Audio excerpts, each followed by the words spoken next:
Hello everyone and welcome to another week of Today in the NA. I'm Brandon Hofstra. The 2023 NAHL Showcase was completed this past weekend. 4 consecutive days of non-stop NAHL action at the Super Rink in Blaine, Minnesota. But before we recap the greatest show on ice, let's dive into the latest NCAA commitments around the NAHL. James Taylor of the Janesville Jets made his commitment to the University of Maine. The 6'5" defenseman from Ottawa, Ontario played in 3 games at the NAHL Showcase, posting 2 points in those games. Taylor has 4 points in 5 games to kick off his tenure with the Janesville Jets and is looking to finish his junior career strong with the Jets. St. Cloud Norseman's Jack Christ recently announced his commitment to Minnesota State University of Mankato. The 17-year-old forward made his junior hockey debut in Blaine last week and played in all 4 of the games for St. Cloud, dishing out 3 assists in those games. The Chaska, Minnesota native will be looking forward to making a splash in his rookie season. On Wednesday, Isaac Holt of the Johnstown Tomahawks made his commitment to Robert Morris University. The 2005 birth year defenseman from Pembroke, Ontario, is playing in his second season with the Tomahawks, appearing in 45 games for Johnstown in the 2022-23 season. Holt scored his first goal in a Tomahawk sweater on the opening day of the showcase against the El Paso Rhinos and is looking to continue to make an impact for the rest of the year. The North American Hockey League Showcase took place last weekend in Blaine, Minnesota, and it wasn't an event to miss. All 32 teams came to play for 3 or 4 games throughout, and for most, it kicked off the regular season. The Northeast Generals stole the show as they were the only team to finish undefeated throughout all 4 games, heading into the rest of the season with an edge on their East Division foes. The Colorado Grit and New Hampshire Mountain Kings both picked up their first wins in franchise history, the Grit turning things around in Blaine after recording 3 losses on home ice as they won 3 games at the Super Rink. The Black Bears, Nordiques, Bruins, Minotauros, Warriors, Mudbugs, and Wendigo also left Minnesota with a 3-1 record. Well, it was a thrilling event in the facility, packed to the brim with players, fans, and scouts looking to add to their future talent. Let's hear what Commissioner Mark Frankenfeld had to say about the event and what they look forward to for the rest of the season. Well, I think every year at the Showcase is special. I mean, it's the start of the hockey season.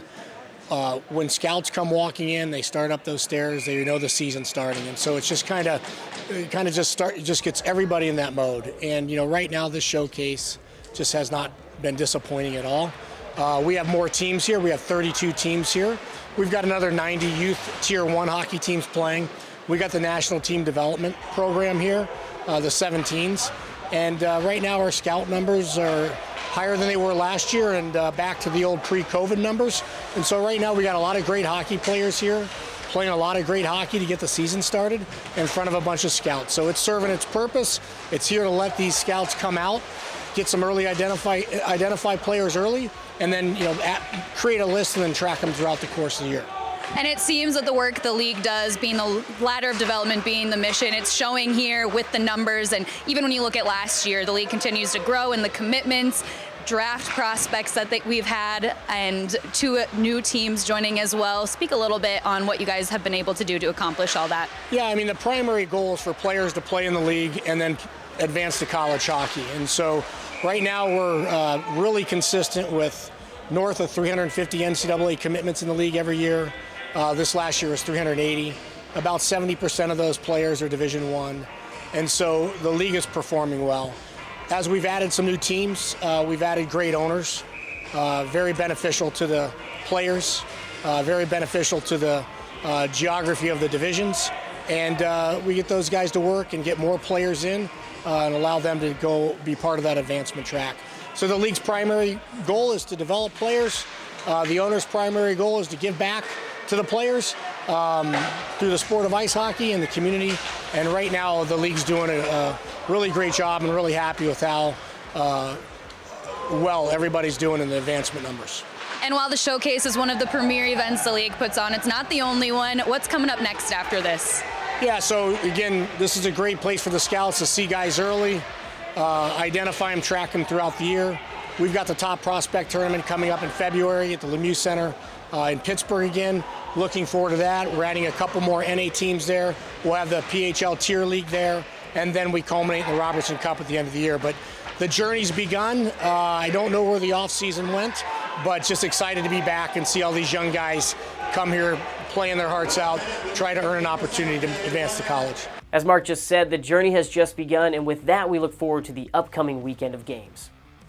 The newly joined Rochester Junior Americans and New Hampshire Mountain Kings will both be hosting a pair of games this weekend, and for New Hampshire, it will be their first. Cam Robichaud's squad matches up against the Danbury Junior Hat-Tricks on Friday and Saturday and will look to move north in their current 500 record.